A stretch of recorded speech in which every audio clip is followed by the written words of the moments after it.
This week in East Brunswick, the Channel 8 camera took to the air, courtesy of the state police, who provided a helicopter and pilot.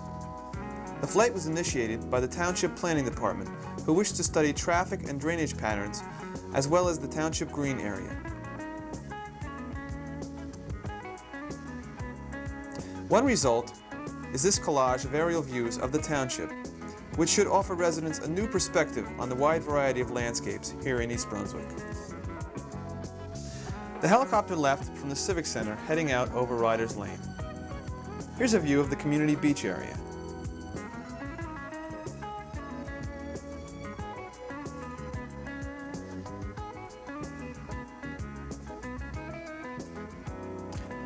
This is the park area of Dallenbach's.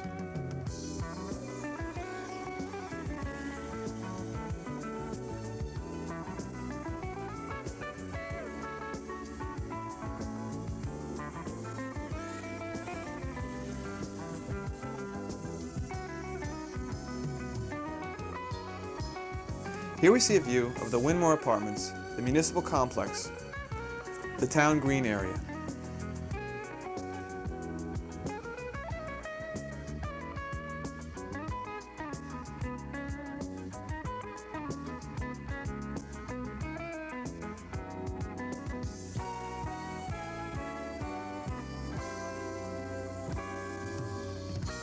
The bottom of your screen, you can see the Ruse Lane, Cranberry Road intersection.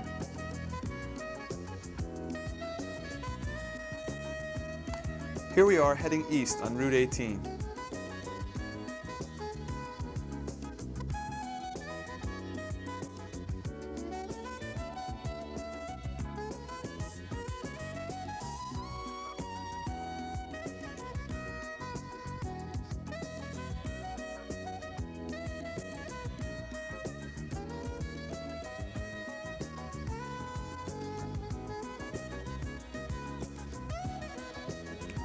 This is a view of the Edgeboro landfill area.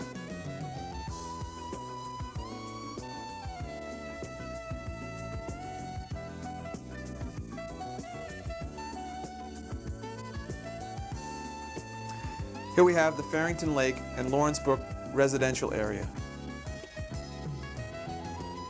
and the Riva Avenue Farrington Lake area with Bicentennial Park in the background.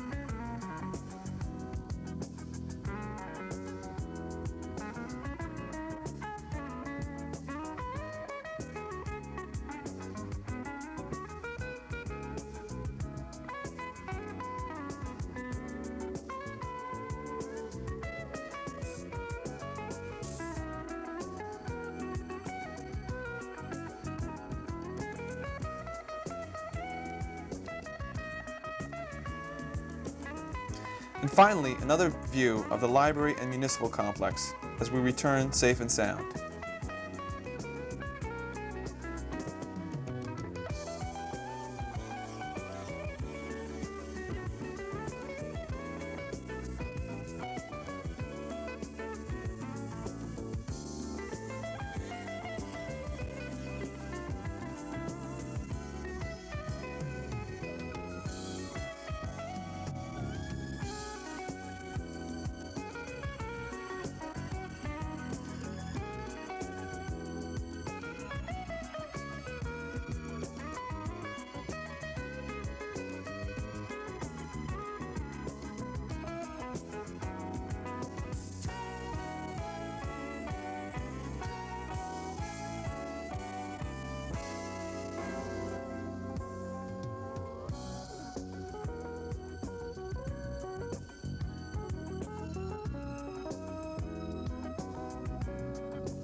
Last Friday, Township employees began the weekend with a softball game and picnic at Bicentennial Park. Workers from various agencies displayed their skills at pitching, batting, and fielding, as well as eating and drinking.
Hello, I'm Adrienne Eisner, co-director of the East Brunswick Consumer Affairs Office. Welcome to Consumer Aware. At one time, cleaning your clothes was a rather simple process.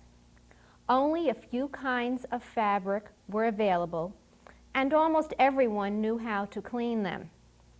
Modern technology has made things more difficult for the average consumer. New chemically made fibers, laundry products, washers and dryers with special cycles have all made washing clothes a complicated and sometimes risky process.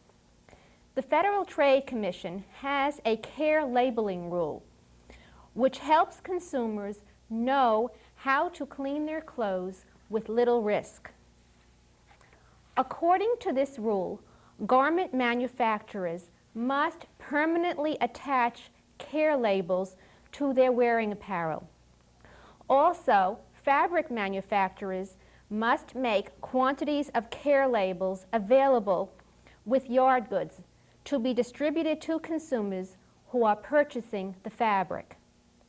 All wearing apparel, with the exception of hats, gloves, and shoes, must have care labels.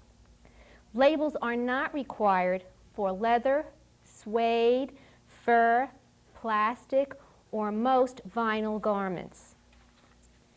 If you should discover that the care information is missing after you get home from the store, return the garment to the store. Ask the retailer to exchange it for an identical garment that has the care label intact. If he cannot do this, suggest that he return the garment to the manufacturer and ask for a refund of your money. Remember, it's up to you. Look at the care label before you clean your clothes. Follow the directions carefully. You'll find that you'll be saving money for yourself and your family. Thank you for joining me on Consumer Aware.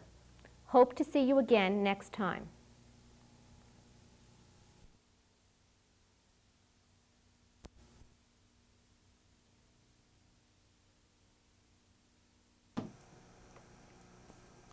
This week's council meeting began with the issuance of several proclamations.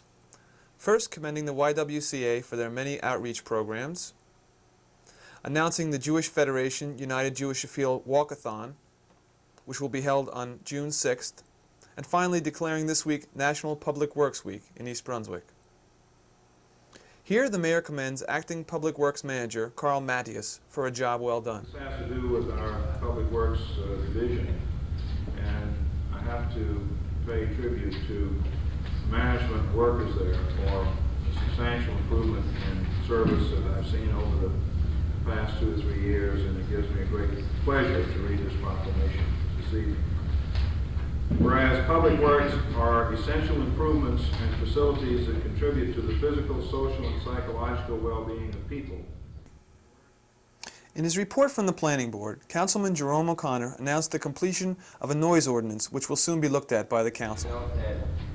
Noise is a serious hazard to the health and well-being of the residents of the township.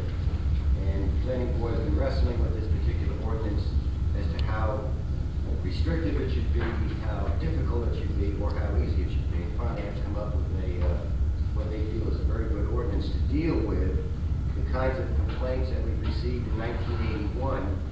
There were about 248 complaints in 1981 alone. About 90% of them were loud music, loud parties, and that sort of thing. But this particular ordinance does define the kinds of noise levels that would be permitted or prohibited from residential to residential property lines, from commercial to residential, from industrial to residential. And the Planning Board is of the opinion that this is a very good ordinance, and we shall be seeing it here. Later, a petition was read supporting the group home at Summerhill Road.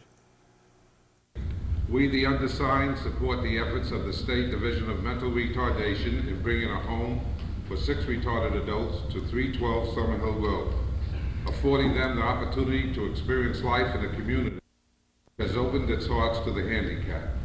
The Township Council is urged to continue its support of this home. This is our expression of just letting you know that it's still important to us. We're not going to be really happy until we actually see it open. There's a petition of a couple hundred names. Please give it to Mrs. Myers. Just a reminder, the Municipal Beach on Dunham's Corner Road will open this weekend for the season. This weekend, admission is free.